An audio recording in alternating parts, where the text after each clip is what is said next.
بسم الله الرحمن الرحيم. اهلا بكم في فقره جديده من فقرات الكوره مع الجوكر. وطبعا يا اخوانا انا اسف ان طبعا طلعت لكم الصبح، وطبعا الكلام احنا قلنا يا جماعه ان هنطلع في اي وقت طبعا عشان كاس العالم للانديه وتعادل مثمر للنادي الاهلي.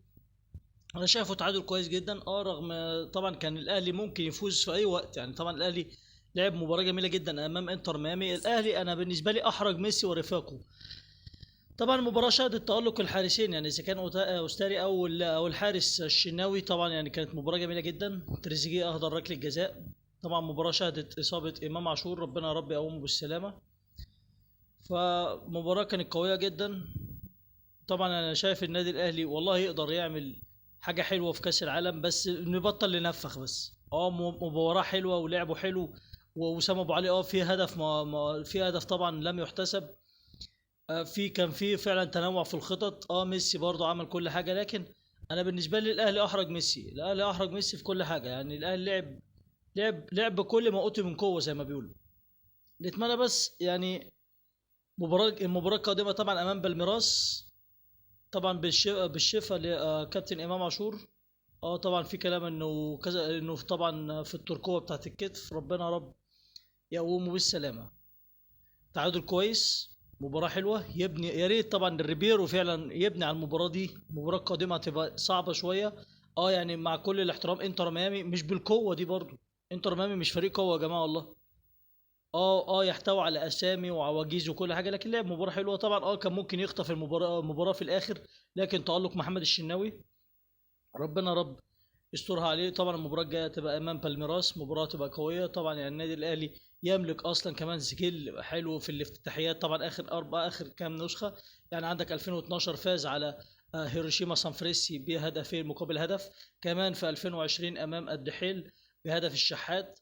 طبعا كمان النسخه الماضيه امام اتحاد جده السعودي فاز عليه بثلاثيه مقابل هدف.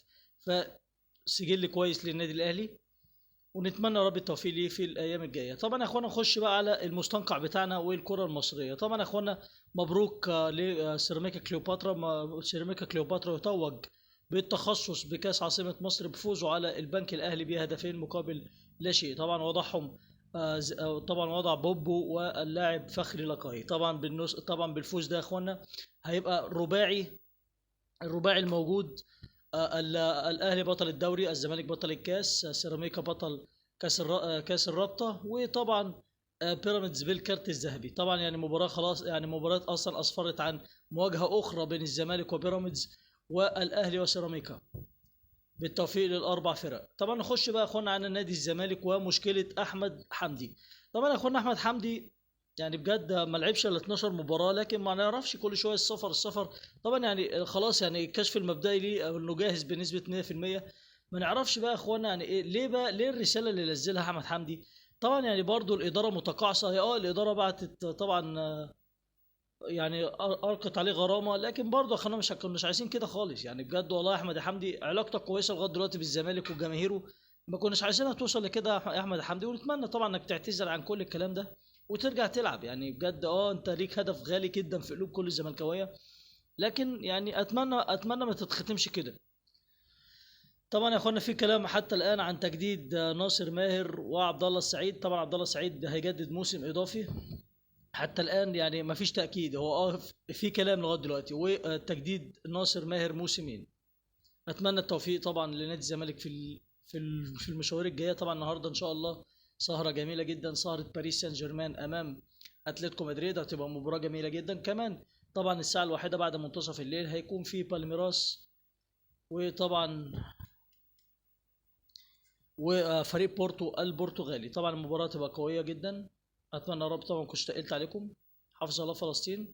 ونختم بخير الختام والصلاه والسلام على نبينا محمد عليه افضل الصلاه والسلام.